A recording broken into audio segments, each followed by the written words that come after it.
Hello and welcome back to Rise for the Prize. This is episode 2. Today we actually have a lot to talk about. Mostly the NFL. We got some NBA in there as well.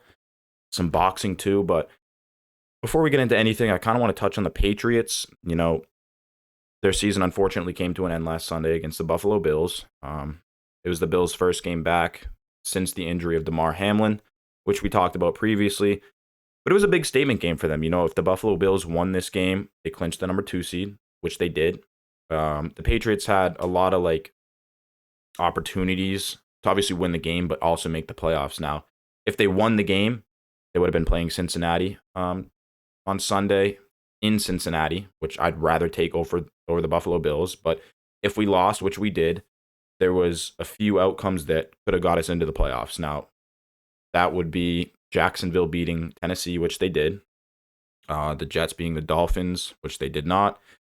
And the Browns beating the Steelers, which they did not as well. So obviously we did not make the playoffs because, number one, losing put us out of that. And then we needed those 3 teams to win, which just didn't happen.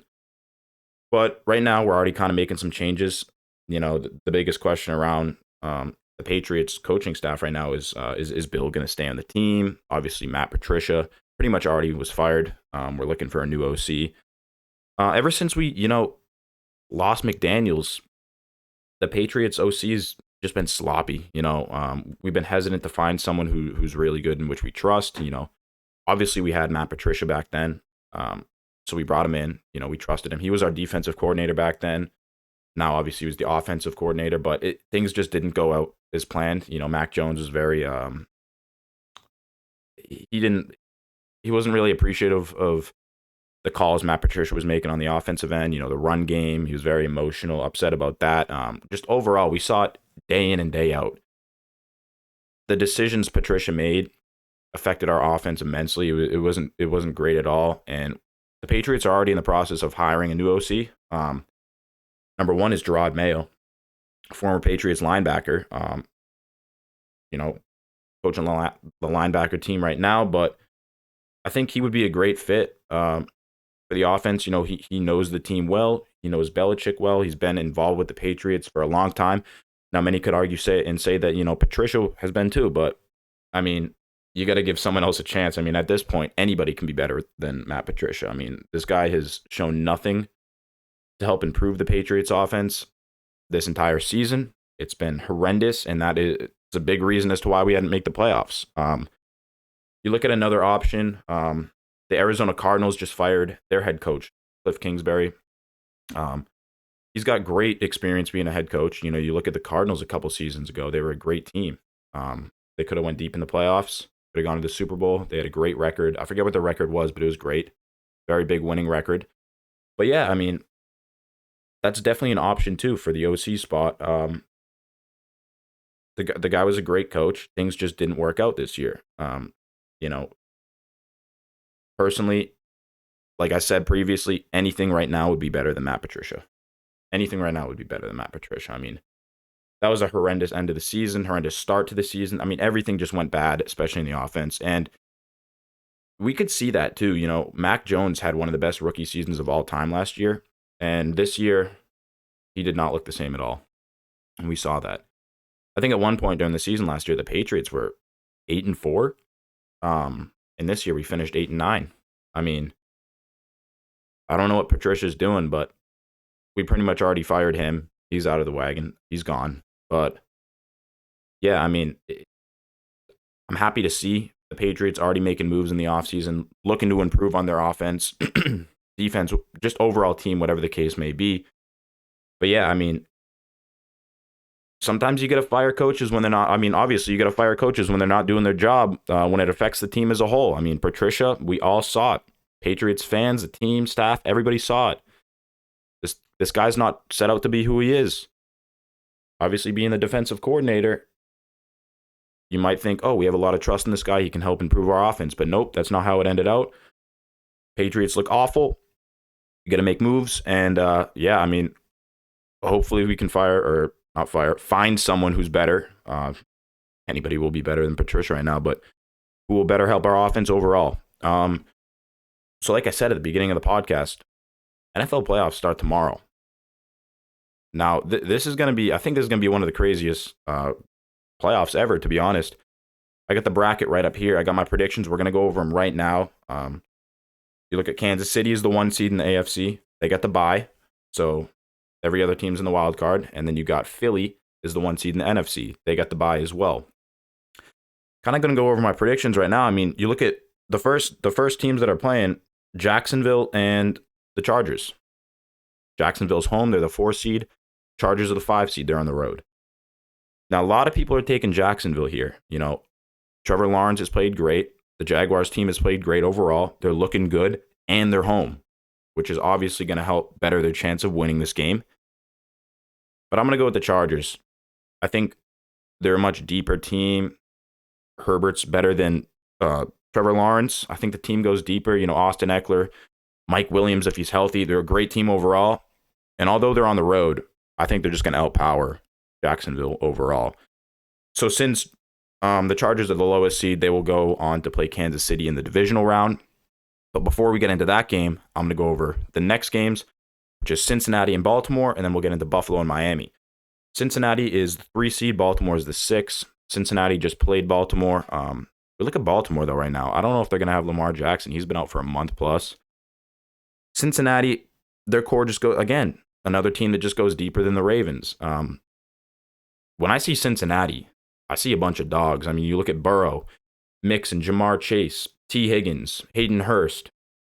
They're just a much better team, have a better core. So right in that game, I'm going to take Cincinnati to beat Baltimore. They're going to move on to the divisional round. And then you have Buffalo and Miami. Now, I see a lot of people taking Miami here for some reason. But I think this is Buffalo's year. I think they do have a lot of pressure on them right now, you know, especially with, you know, playing for DeMar, but I don't think it's too much pressure. I think Buffalo's going to come out hot. I think it's going to be a blowout, and I think they're going to destroy Miami and move on to play the Cincinnati Bengals in the divisional round. So my divisional round set right now is Kansas City versus the Chargers. Then we have the Bengals versus the Bills. Now, Kansas City versus the Chargers in the divisional round. Kansas City at home at Arrowhead. Anybody who takes the Chargers in this situation is just dumb. Patrick Mahomes is by far the greatest QB right now in the league, and they're just going to run through the Chargers easily. So Kansas City will easily move on to the AFC Championship. Now, here's where things get interesting because you have Cincinnati versus Buffalo. If Buffalo wins this game, right, they're going to play Kansas. Not only are they going to play Kansas City in the AFC Championship, but it's going to be played at a neutral site. And today I heard this morning that neutral site is Mercedes-Benz Stadium in Atlanta, Georgia, which kind of makes sense. I mean, it's kind of, you know, same distance from Kansas City and Buffalo. It's a great stadium. I've been to it. I haven't been in the stadium, outside of the stadium. It's huge. Super Bowl was played there a few years ago. It's a great stadium. I mean, it at that point, it comes down to how many Bills fans are going to show up and how many Chiefs fans are going to show up. You got the Chiefs, Bills, AFC Championship, rematch from a couple years ago. Who am I going with? I'm going with the Buffalo Bills. And I know a lot of people are going to be questioning me about that, but I think it's the Bills' year, and I'll get into that after we finish off this bracket. I'll explain it in a little bit, but I'm going to take the Bills over the Chiefs. The Bills beat the Chiefs this year. I'm not really a fan of the neutral site, to be honest. I'm not saying that, obviously, the game should have been canceled, right? The Cincinnati-Buffalo game should have been canceled due to the injury, but Buffalo beat Kansas City fair and square earlier in the season, but Kansas City still gets the 1 seed because they played one more game than Buffalo because Buffalo had to cancel their game. But I don't know. I just think it's Buffalo's year. They've had their fill with Kansas City. They're done getting stomped on by Kansas City. It's their year, and they will be going to the Super Bowl in Arizona. Now we get on to the NFC. Obviously, like I said before, Philly has the number 1 seed. They have the bye. First game up, we got the number 4 seed Tampa Bay versus the number 5 seed Dallas. Honestly, Tom Brady, this is it, dude. I think this is his final shot at 8. But I do have Tampa Bay beating Dallas. The thing that's kind of annoying, though, is you see Dallas go like, what, 12, 13 wins in the season, 3, 4 losses. But you see Tampa Bay finish the season 8-9. just because Tampa Bay won their division, they get home field advantage over Dallas in the playoffs, which is kind of annoying, and obviously benefits them more than anything. Because I think, honestly, if they go into Dallas, they're not beating Dallas. But since they're home, I'm going to take Tampa Bay. It's playoff Tom Brady. It's another rematch. Last year, or whenever it was, I'm going to take Tampa Bay in this situation. They're going to move on to either play Philly or another team. Based on my prediction, it's going to be Philly. But now we got Minnesota and the Giants, the 3 and the 6 seed. This is kind of a tough one. This is honestly one of the toughest games that I chose, mainly because it could go either way. The Giants are a great team. They're back in the playoffs. They're hungry. Minnesota, I don't know if their record really describes the team they are, They do have a great winning record, but I just don't think they have a chance of going far in these playoffs at all. I was thinking about going Giants, but Minnesota's home. They're hungry. They got one of the best wide receivers in the game, Justin Jefferson. I'm going to take Minnesota in this game. And then they're going to move on to play the winner of the San Francisco-Seattle game, which is going to be an absolute blowout. San Francisco home against Seattle. Brock Purdy's hungry. He wants it. He's going to move on. They're going to destroy the Seahawks. So it's going to be Minnesota versus San Fran in the second round. Then we got Philly and Tampa Bay. Now, Philly, you're back. You got that 1 seed again. Philly versus Tampa Bay. That's it for you, Tom Brady. That's your season. You're done. 45 years old.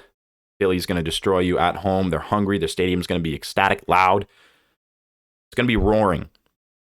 And the Bucs aren't going to be able to handle that. So I'm going to take Philly. They're going to move on to the NFC Championship. And now we look at San Francisco versus Minnesota.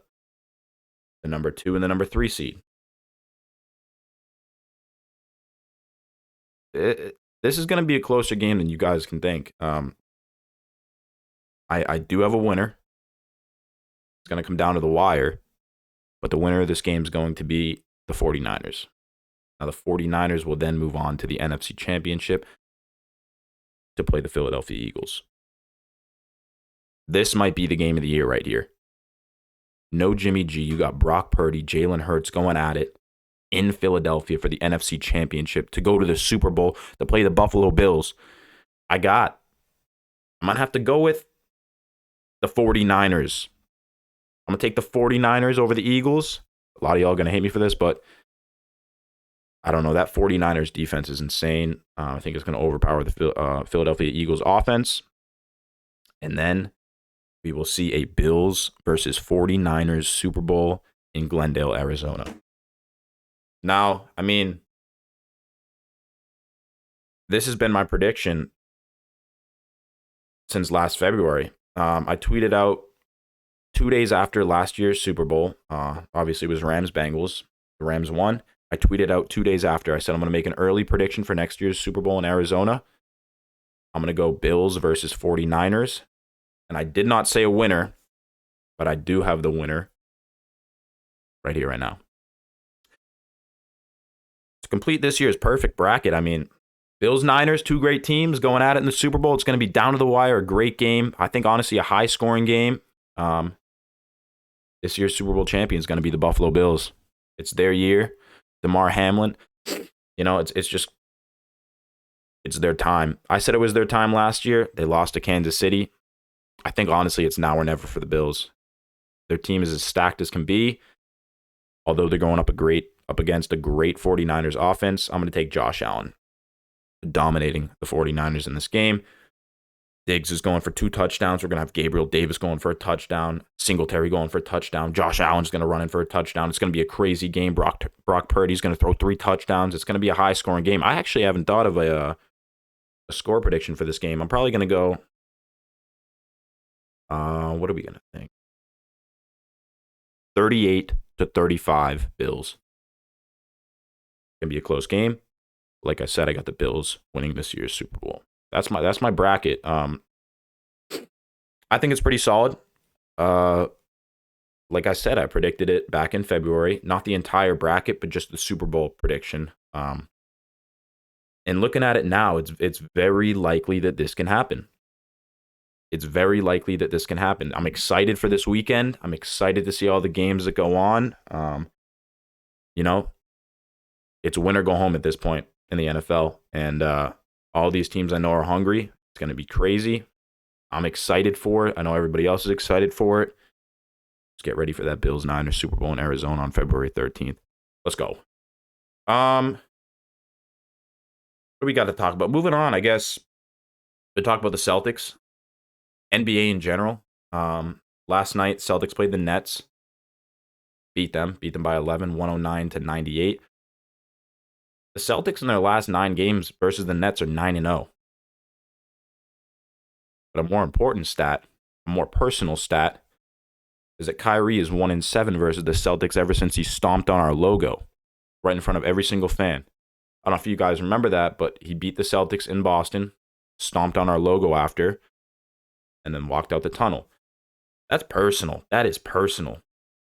I know he played for the Celtics, and he knows the history, the true meaning, the winning success of this organization, but dude, for you to stomp on that logo isn't just stomping on that logo. You're stomping on a fan base, a culture, winning history, every single legend that played and made memories in the TD Garden. You just stomped on everything, and you made a mistake, and karma came and got you. Because you're 1-7 against this hungry Celtics team right now that's going back to the finals this year and beating the Warriors. You know? I don't see that Brooklyn team going anywhere. Durant's out right now. Sadly, unfortunately, with MCL strain. Jaylen Brown didn't play last night. He had like a adductor strain. So both teams weren't fully healthy, but you still have Jason Tatum, and he had an off shooting night last night. He did not do well. And then you got Kyrie, who also didn't really do too well. And then Ben Simmons just putting up a nice goose egg in the stat line in terms of points. But he also had 13 assists and 9 rebounds. But I don't know. Ben Simmons is afraid of the rim. He spins around, goes in circles, passes up wide open layups every time he goes to the basket, and he's terrified. He's not confident in himself, and that's what you don't need on a team, right? I think every single player. I think Ben Simmons after the game said that the Celtics, they play the real or the right way of basketball, play as a team, just play well overall. They trust each other, and I don't think the Nets trust each other at all. Ben Simmons can't even trust himself, so how is he supposed to trust other people or other teammates? Yeah, it was a great game. It was a big game, too, because the Nets are creeping up. The Nets have won 18 out of their last 20. Obviously, now 18 out of their last 21, but Celtics won last night. We have a 3-game lead on the Nets. The Bucks also lost last night, and the Sixers also lost last night. So the Celtics are number 1 in the East right now. The Nets are number 2. The Nets are 3 games behind us. I think Milwaukee is about 3.5, and then Philly's like 4.5. I'm not sure. Correct me on that, but we got that stranglehold on the East right now. We better pull away. I'm confident in this team. You got to win every single game to get back to that final spot, to get that number 1 seed in the East, and have a chance at winning the finals. But yeah, that game was a good game last night. It was down to the wire pretty much all the way until the fourth quarter. Celtics just pulled away. I think Brooklyn put up like 14, 15 points in that last quarter. Just Celtics defense shut him down. Marcus Smart played great. He wasn't even fully healthy as well. Luke Cornett played great. Grant Williams played great. Derek White. Pritchard came in clutch at the end. It was just a great game overall. We are now 31-12, 43 games into the season. We just passed the midway point of the season. We got the All-Star break coming up in a month. That kind of transitioned into our next topic, Jason Tatum. Hopefully you can win that MVP this year. Like I said previously, I think Luka's past him right now, especially after last night. The guy put up 53 points against the Lakers in a double OT win, but he's in the West. Tatum's in the East, and I think right now Tatum is 3rd in voting for the front court. He just passed Embiid last night. I think he's behind Durant and Giannis. But every single time the All-Star break comes around, Durant gets hurt. I don't know why. I don't know. It's a glitch, but yeah, Tatum's 3rd in voting for the front court, and Jaylen Brown is 4th in voting for guards. Jaylen Brown's averaging 27.1 points per game, while Tatum's averaging 30.6 points per game. That right there is 57, 58 points per game combined just out of the two of them. So you're pretty much guaranteed about close to 60 points a game just from two players every single night in and night out. I voted today. I think today you can vote and it counts as like a 3x, like a triple times your vote or whatever. I don't know how to explain it, but I voted today. I voted JB and JT both in the starting lineup for the East. If you're a Celtics fan, do the same. I think I had Giannis in there too, KD, Donovan Mitchell, and I think in the West it was Luka, LeBron, Zion, Shea. I put Shea in there over Steph Curry. I think Shea is dominating right now. The guy's averaging 30 points a game on a Thunder team. It's honestly not bad at all. They just destroyed the Celtics by 30 last week, but I voted Shea over Steph. You know, Steph's in the All-Star game every year. Obviously, he's going to make it this year no matter how well he plays, but you got to give some respect to a guy like Shea Gilgeous-Alexander who's playing great right now, fighting for a playoff spot, fighting for his team, leading his team to success and hopefully a winning record. But, I mean, got to give some respect to that guy. He's working hard. The Thunder are a great team. They play very fast-paced. They're a young team, and they're hungry. And they don't even have one of their best players, Chet Holmgren, right now. So he's out for the year, number 1 overall in the draft. I don't think the Thunder are going to be a team to tank this year. I think they're going to be fighting for a playoff spot, and they're a good team, man. They can make it out of the first round, in my opinion. They can make it out of the first round. They destroyed us, like I said, but they're a very fast-paced team. A lot of young guys who have a lot of energy, and a lot of teams can't keep up with that. So, I mean, when you look at the All-Star game, I don't know about you guys. I mean, honestly, sometimes I wish it could just go back to East and West, right? I mean, but they don't do that anymore because obviously, honestly, in my opinion, the East overpowers the West.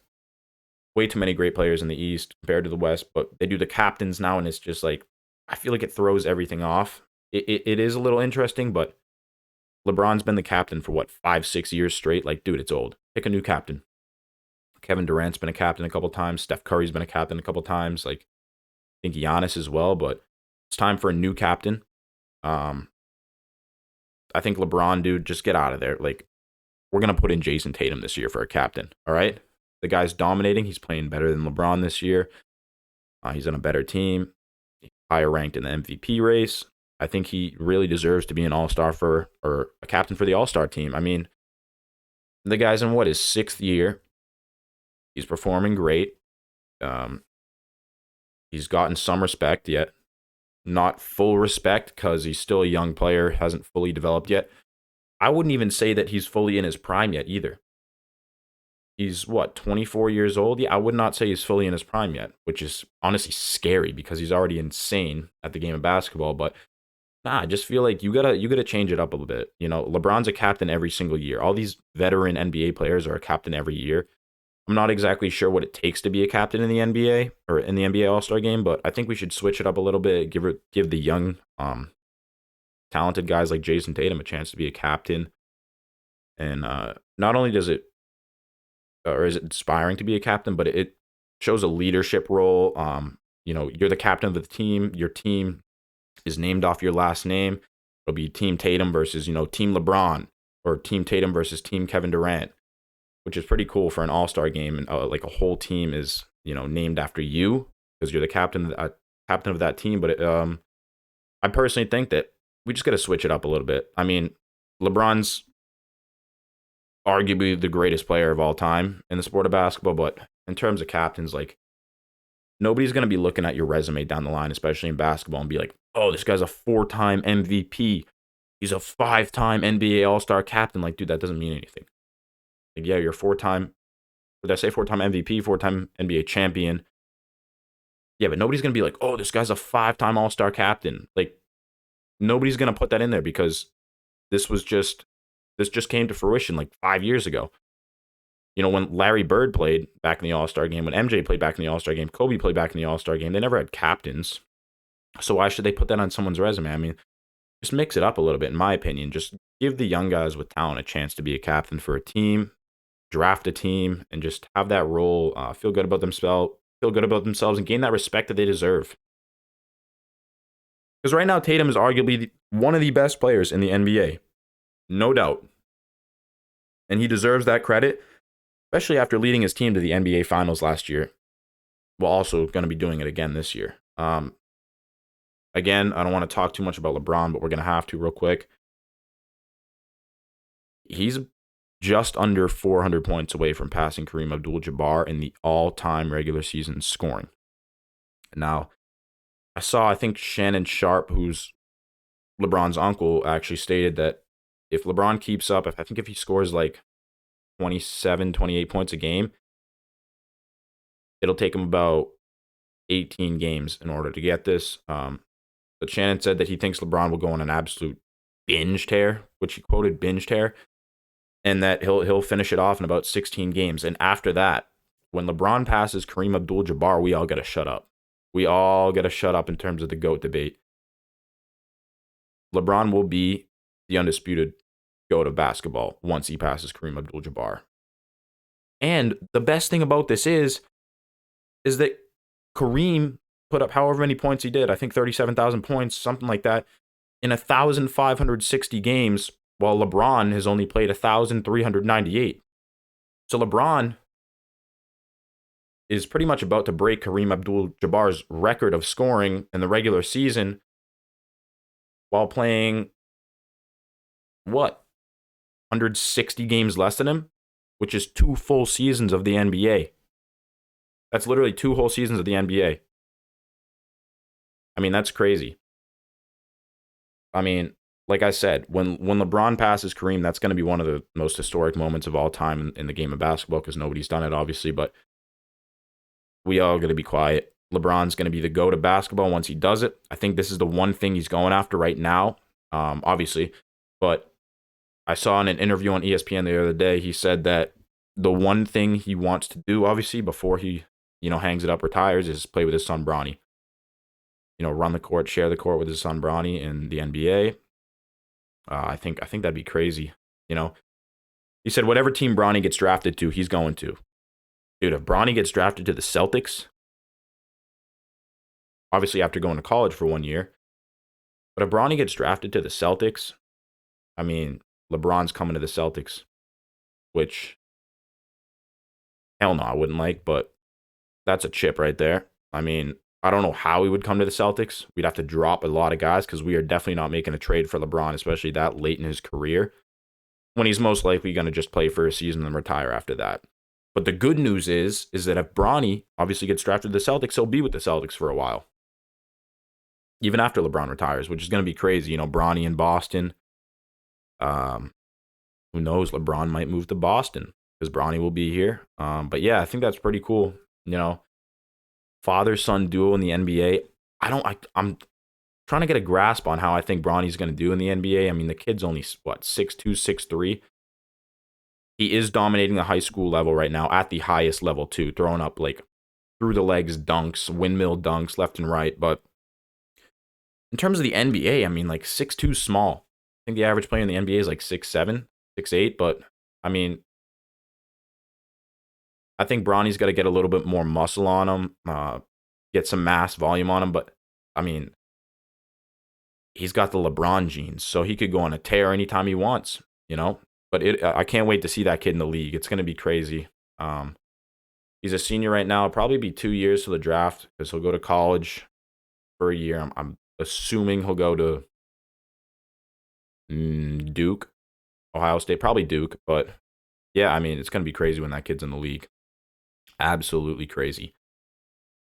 So, I mean, the final topic I think we're going to talk about is the boxing event tomorrow. Not really sure why I'm even talking about it because kind of irrelevant, but the Misfits boxing, the whole KSI fight right now. He was supposed to fight Dylan Dennis, but he's going to be fighting FaZe Temper. Honestly, in my opinion, I'm pretty sure KSI sent Tyron Woodley a contract, but KSI pulled out of that because he's scared to fight Woodley. He's scared to fight Jake. He wants to fight all these. I'm not saying Temper's a bad fight, but obviously he's not on the level of Tyron Woodley, Tommy Fury, all those guys right there that Jake's been already proven to beat.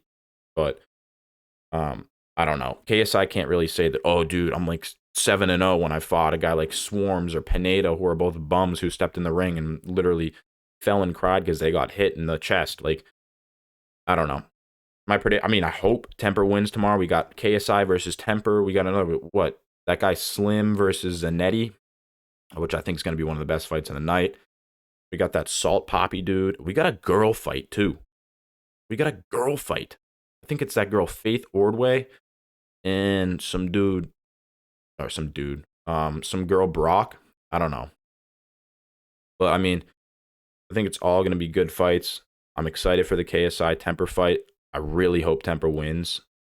Do I think he's going to win? Probably not. Probably not. But that'd be crazy if, Temper ends that for KSI, because overall, dude, what KSI is doing right now is fighting as much as he can, getting that experience so that he can therefore end it on Jake Paul.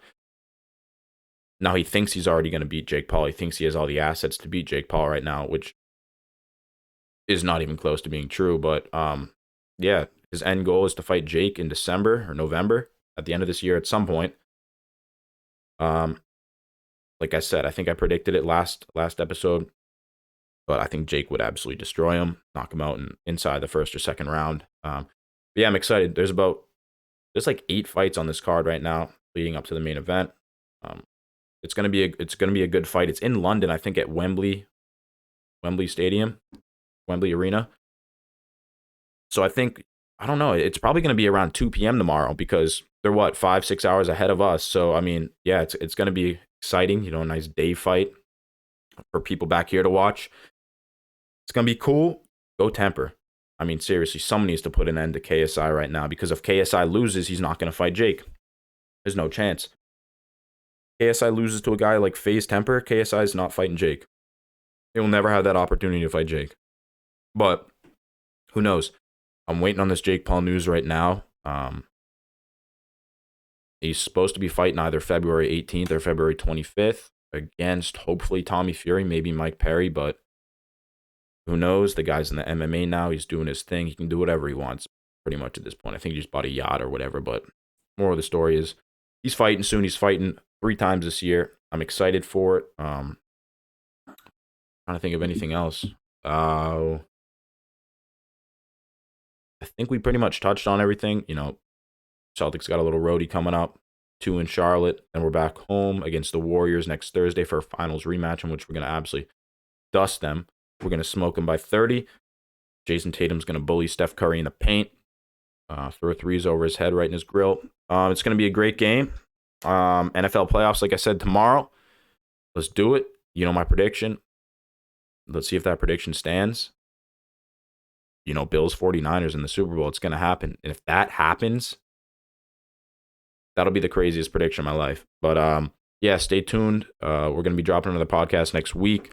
This is episode 2. Thank y'all for watching. We might have a big guest locked in. I've been texting someone. We have it on Instagram right now. We'll see. Hopefully that happens. Let you guys know. But thank you guys for watching. Appreciate it. Episode 2, Rise for the Prize. Let's go.